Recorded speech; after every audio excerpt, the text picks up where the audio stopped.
श्री सच्चिदानंद सद्गुरु साईनाथ महाराज की जय। श्री रमण लीला निर्याण लीला खंडमु चतुर्थ प्रकरणमु अस्तमयमु अध्यायं 42। जिज्ञे अंतकांतक मपि ईशम् अशक्तः किं स्वावने स्वरनया मृगयं सदेहं। భాగవతం। జనులకు అలోపతి వైద్యం శస్త్రచికిత్సపై ఆశపోయింది. వెంటనే విధిలేక హోమియోపతి వైద్యులైన టిఎస్ అయ్యర్లను పిలిపించారు. కొంచెం సుగుణం కనిపించింది.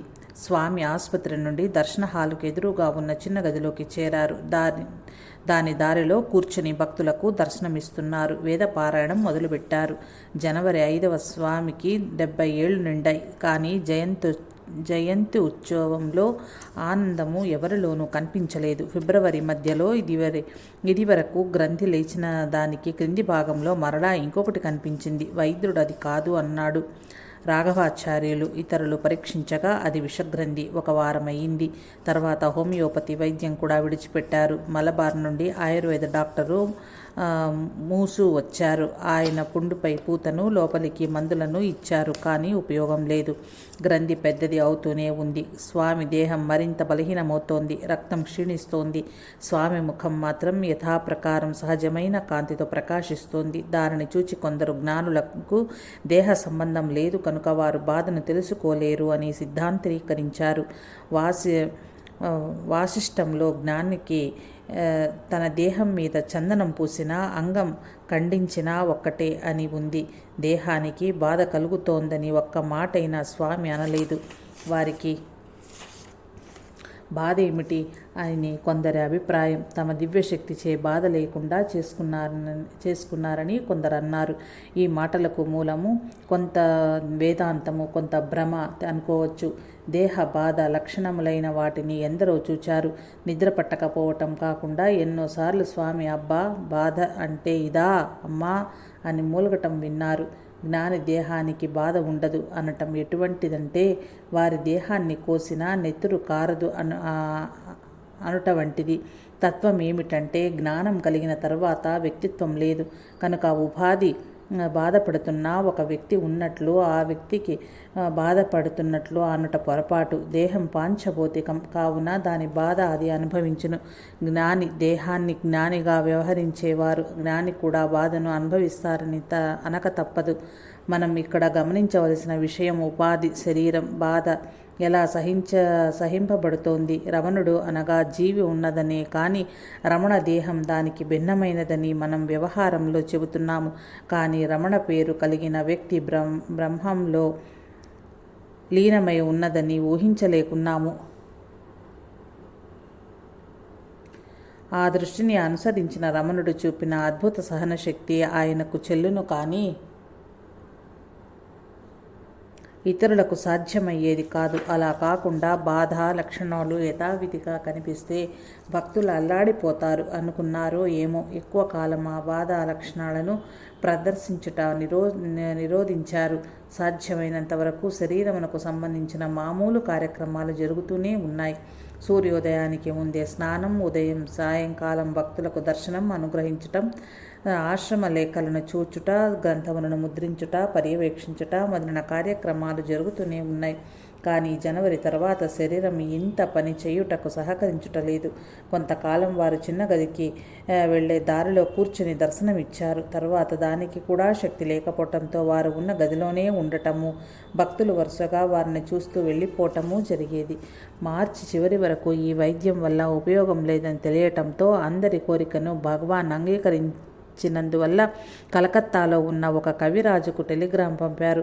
అతడు వచ్చి వైద్యం మొదలుపెట్టారు. కొంతకాలం ఉండి మందులను స్థానిక ఆయుర్వేద వైద్యునికి ఇచ్చి కవిరాజు వెళ్ళిపోయాడు. మరుసటి రోజు కవిరాజు ఇచ్చిన ఔషధాలు అతి తీవ్రమైనవి కనుక తాను ఇవ్వలేనివి కాబట్టి కలకత్తా నుండి సహాయ వైద్యుని పిలిపించమని చెప్పి స్థానిక వైద్యుడు వెళ్ళిపోయాడు. మహర్షి ఇంకా వీటిని ఓర్చుకోలేకపోయారు. వారికి మందులంటేనే విసుగు పుట్టింది. 12వ తేదీ తర్వాత ఆయన మందు పుచ్చుకోలేదు. ఆ రోజు ముందు రాత్రి ఆయనకు ఉబ్బసం వచ్చింది.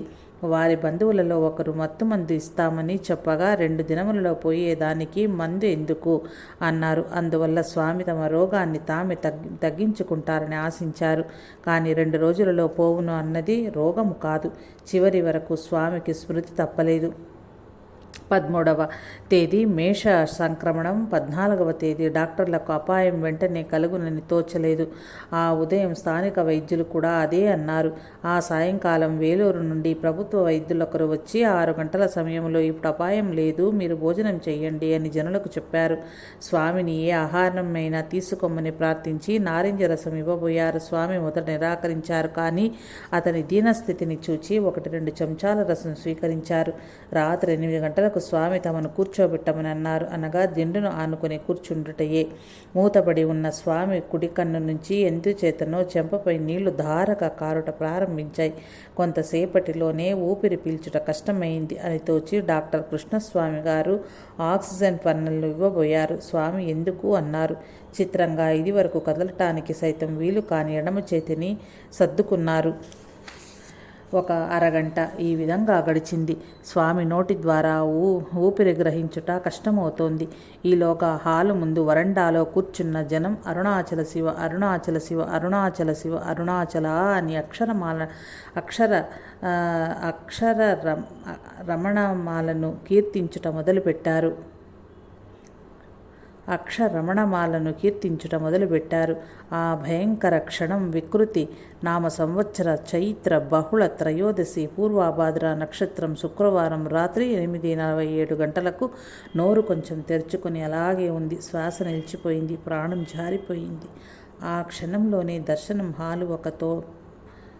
హాలు ప్రక్క తోటలో అంతటా నిండిన జనసమూహం కంఠం నుండి అరుణాచల శివ, అరుణాచల శివ, అరుణాచల శివ, అరుణాచల అని ధ్వని పెద్దగా వినిపించింది. ఆ క్షణంలోనే ఆకాశంలో ఒక కాంతి పుంజం అద్భుత కాంతులు విరజిమ్ముతూ ఆ చోట పైనుండి అరుణాచల శిఖరం వైపు అనగా ఈశాన్యమునకు పయనించి కన్నులు మిరుమిట్లు గొలుపుతూ వెళ్ళింది. దేశాల జనం దానిని చూచారు. పత్రికలలో ఆ కాంతి ప్రయాణం గురించి ఎక్కువగా ప్రచురించారు. అరుణాచల కుమారుడైన స్కందుని అవతారమైన రమణ జ్యోతి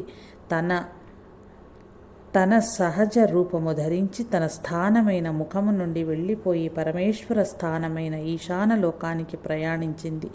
ఈ కాంతిని చూచి ఊర్లోని వారు, రమణ నగరంలోని వారు అపాయం శంకించి ఆశ్రమానికి పరిగెత్తుకుని వచ్చారు. అక్కడ ఇక తమ తండ్రి, తమ సచివుడు, తమ దైవము, తమ సఖుడు, తమ సర్వస్వము శరీరం వదిలివేశారని తెలుసుకున్నారు. క్షణంలో రోదన ధ్వనులతో ఆశ్రమం నిండిపోయింది. ఆ శరీరమును శిష్యులు పద్మాసనంలో కూర్చోబెట్టి బయటకు తీసుకువచ్చి దర్శన హాలులో కూర్చోబెట్టారు. కొంతసేపటికి ఆ బాధ సద్దుమణగంగా భగవాన్ శరీరము చుట్టూ జనం కూర్చుని భక్తి పాటలు పాడసాగారు. ఆ శరీరమునకు చందనము, పుష్పాలు, విభూతిలతో అలంకరించారు. ఈ లోకంలో రమణుని అవతారం ఒక జ్యోతి ప్రకాశంగా ఒక అంధురాలికి కనిపించటంతో ప్రారంభమైంది. మహానిష్క్రమణం ఒక జ్యోతిని ఆ జ్యోతి అందరికీ కనిపించి ప్రయాణించుటతో సమాప్తి అయింది.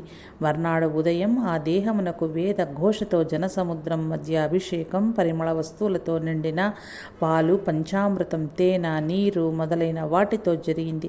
అభిషేకం జరుగుతూనే ఉన్నది. ఇప్పుడందరూ తాకి అభిషేకాలు చేశారు. ఆ శరీరమునకు పుష్పాలంకారం చేశారు.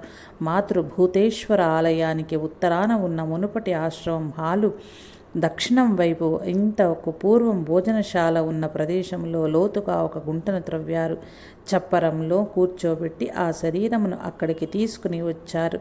గొయ్యి నిండుగా కర్పూరము, ఉప్పు, సుగంధ ద్రవ్యాలను నింపి ఆ మధ్యలో శరీరము ఉంచి మరికొంత ఉప్పు, విభూతి మొదలైన వాటితో శరీరమును పూర్తిగా కనపడకుండా కప్పివేసి సమాధిని పూడ్చివేశారు. సాయంకాలానికి క్రియలు పూర్తి అయ్యాయి. ఆ సాయంకాలానికి ఆశ్రమంలో 100 మంది జనం ఉన్నారు. అందరికీ పరమ శూన్యత అనుభవమైనది. బుద్ధి జడమైనది. ఈ లోకమంతా పాడుపడిన ఇల్లు వలె ఉన్నది. నీవు లేకునికి చేసి అన్న కవి ఎంత అనుభవజ్ఞుడు. ఆ రాత్రి ఆకాశంలో చుక్కలకు ఎంత తేజస్సు వచ్చింది. ఆ గగనం ఎంత నీలంగా ఉంది, అంతరిక్షం ఎంత నిశ్శబ్దంగా ఉంది, ఆ అంధకారం ఎంత భయంకరంగా ఉన్నది, ఆ గుండె ఎంత వట్టిదిగా ఉన్నది. జై సాయి మాస్టర్. జై రమణ.